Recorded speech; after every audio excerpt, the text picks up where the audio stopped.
Jadi kunjungan saya ini adalah kunjungan kerja incognito yang tidak direncanakan, karena memang jadwal saya jam 2 siang itu bertemu dengan Pak Bupati. Jadi saya memang ada janji dengan Pak Bupati dan Ibu Bupati yang kebetulan kawan saya di DPR RI, Bu Teti. Kalau Bu Teti itu di Komisi 2, saya di Komisi 7.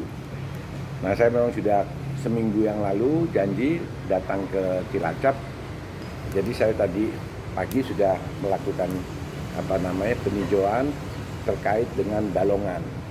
Ternyata bahwa Pertamina telah melakukan antisipasi yang sangat sigap, karena pada tanggal 29 ya kejadiannya jam 01.45 ya, 00.45 itu Pak Joko ini sudah dihubungi oleh pusat, oleh Direksi KPI Pak Joko Driono untuk memberikan istilahnya kalau maunya perang itu bala bantuan dari sini. Jadi saya tanya jam 3 jam 4 sudah berangkat.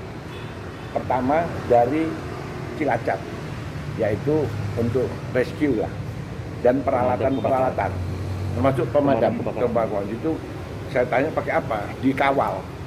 Naik pakai darat dikawal. Karena perjalanan kan kurang lebih 4 jam. Nah, sehingga sudah sampai, terus jam 7 rombongan kedua berangkat ke sana. Nah, sehingga Cilacap ini sangat memberikan dukungan sekali terhadap kejadian di mana itu, di Balongan, karena di Balongan Indramayu.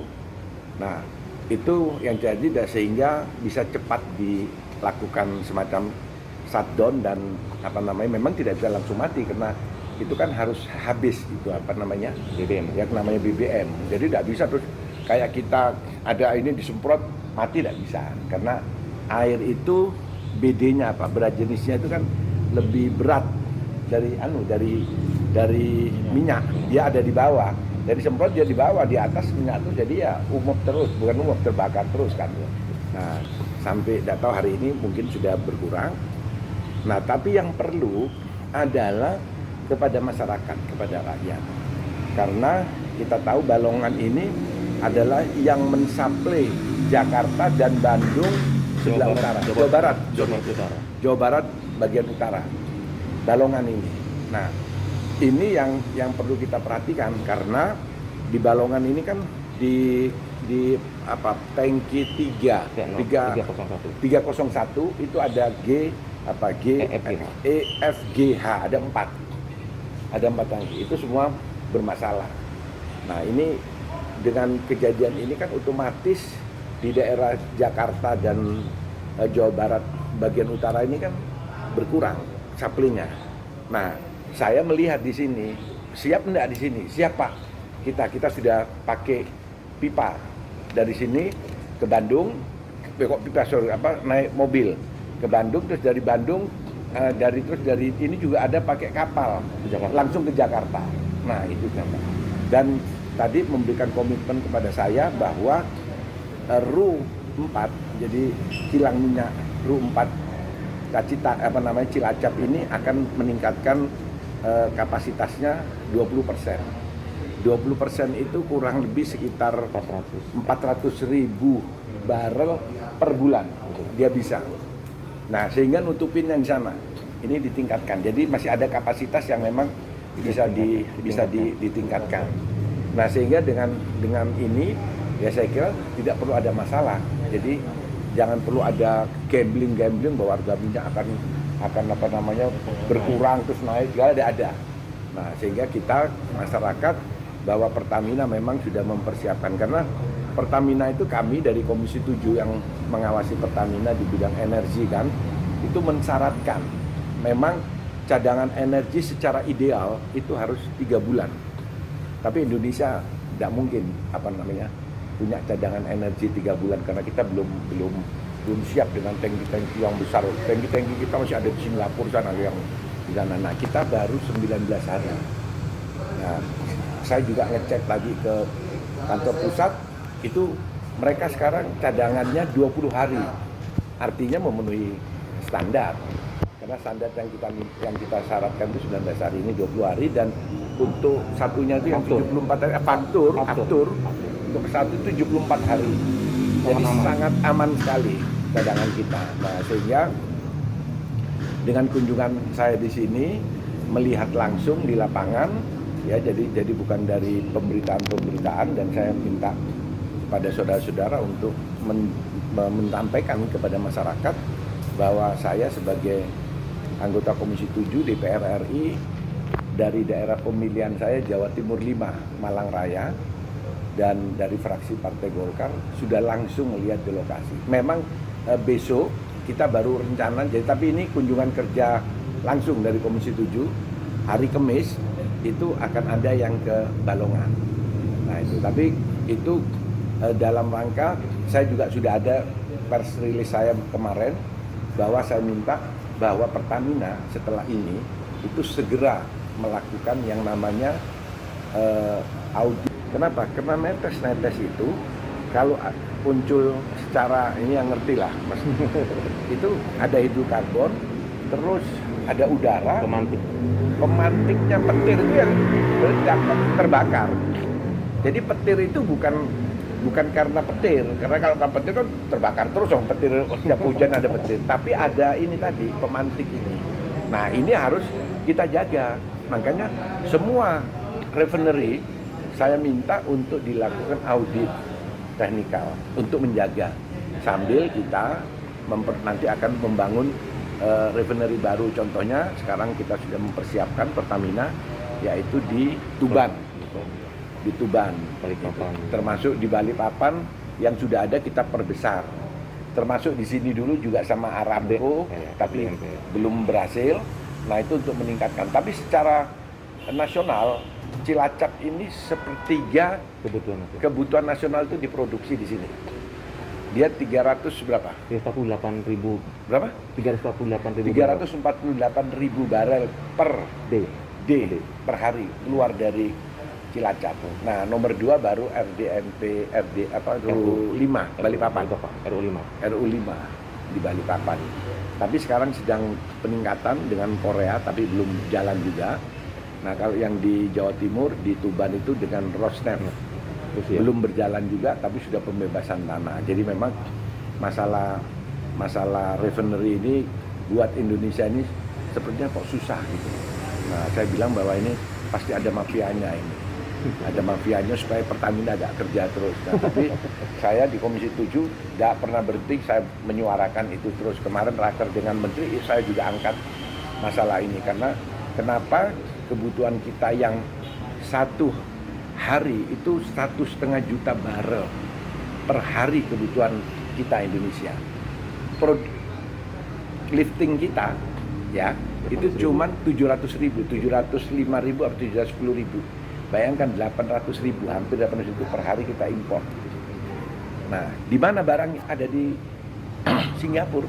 Singapura yang punya tangki besar-besar itu 2 juta dia punya stok di sana. Nah, ini kan permainan-permainan, dan itu pasti kan orang-orang Indonesia juga. Nah, itulah yang saya angkat selalu di rapat kerja, bahwa ini harus dipotong. Indonesia harus mandiri di dalam energi kita, tidak tergantung dari luar. Nah, itu karena terkait dengan permainan-permainan tadi ini. Nah, ini kita harapkan bahwa Cilacap inilah yang akan menjadi yang utama lah bersama Balikpapan dan Jawa Timur, yaitu di Tuban. Ada pertanyaan? Sudah secara otomatis langsung kerja karena tadi saya tanya sama JM, dia jam 4 sudah ngirim rescue tadi, dan peralatan itu dari sini semuanya, karena di situ kurang. Artinya stok langsung ditopang sama RU4? Langsung ditopang untuk pengamanannya. Ya, nah terus sekarang sudah dengan itu tidak bisa berproduksi kan. Ini yang terjadi kecelakaan ini bukan refinery-nya loh, bukan refinery, ini tangkinya. Ada 4 tangki itu yang meledak. Kalau pabriknya enggak. Pabriknya di stop dulu. Ya, tapi Ya kalau umpamanya pabriknya disuruh jalan terus itu kan berarti cari molo kan. Cari molo tahu enggak? Pilot aja. Cari gara-gara kan. Jadi stop semuanya. Nah, di sini yang berperan naikkan produksi 20% karena produksinya kan besar ini. Masuk ke Jakarta langsung. Sama ke Bandung pakai apa namanya? Pakai pakai pipa. Pakai pipa ada ya sini ya. Jadi sekarang kapasitas yang produksi untuk R4 langsung ditingkatkan otomatis. Betul. 20%. Jadi berapa Pak? Berapa Dari tadi ya? 2.000 jadi 2.400 20% dari 400.000 per bulan. per bulan. 400.000 barrel per bulan. Bukan per hari, per bulan. Ini mulai pasca kejadian itu ya? Yes. Iya, untuk masuk Jakarta karena kan Jakarta tidak boleh stop kalau gitu nanti tidak ada pelumpang terganggu, apa ya, segala iya. kan kurang nanti minyaknya. Oke, Pak, terkait aja dengan audit teknis tadi Pak. Audit teknik, audit teknikal. Itu termasuk Balongan juga salah satu yang Semua, saya minta 7 RU semuanya di audit untuk menjaga kepercayaan internasional kepada Indonesia, kepada Pertamina, bahwa memang betul Pertamina ini betul-betul perusahaan world class, kelas dunia. Kelas dunia itu bukan saja berarti di dalam hal produksinya, terus distribusinya, tetapi di dalam juga menyangkut masalah infrastruktur, yaitu pengawasan keselamatan. Karena proyek ini kan proyek vital nasional yang dijaga oleh tentara, dijaga oleh polisi. Nah itu semuanya harus canggih lah. Nah itu yang harus kita inikan. Kenapa itu harus dilakukan? Karena jangan sampai Pertamina terbawa hanya mementingkan komersialnya. Jadi yang diutamakan itu retailnya. Nah itu tidak bisa. Ini adalah satu kesatuan. Jadi tidak boleh ada bagian yang ditinggalkan. Umpamanya bagian keselamatan ini tidak dapat perhatian. Ya nanti kerjanya dia asal-asalan juga kan. Yang dapat bonus itu orang-orang penjualan atau orang produksi. Nah itu biasa. Di situ. Itu kejadian PLN kemarin. Saya kan kritik PLN bisa keras itu waktu terjadi blackout yang bulan apa itu. Iya. Semua. Karena orang transmisi ternyata dianak-tirikan. Pada waktu itu. PLN waktu itu distribusi semua kan. Pokok narik duit, yang transmisi ditinggal ya. Transmisinya kalau ada apa-apa biarin kan kejadian. Nah, di Pertamina juga kenapa saya minta diaudit agar yang masalah pengamanan ini apa istilahnya kalau safety ya. HSE. HSE. Nah, HSE itu harus diperhatikan sama diperhatikannya dengan orang-orang penjualan. Karena penjualan kan terima duit ini, yang bagian sales kan cari duit itu. Nah itu sama juga yang bagian produksi itu. Kepada RU4 sendiri ada catatan atau Pesan. khusus di KPI supaya tidak terjadi atau? Enggak, saya catat malah ini berjalan dengan bagus semuanya.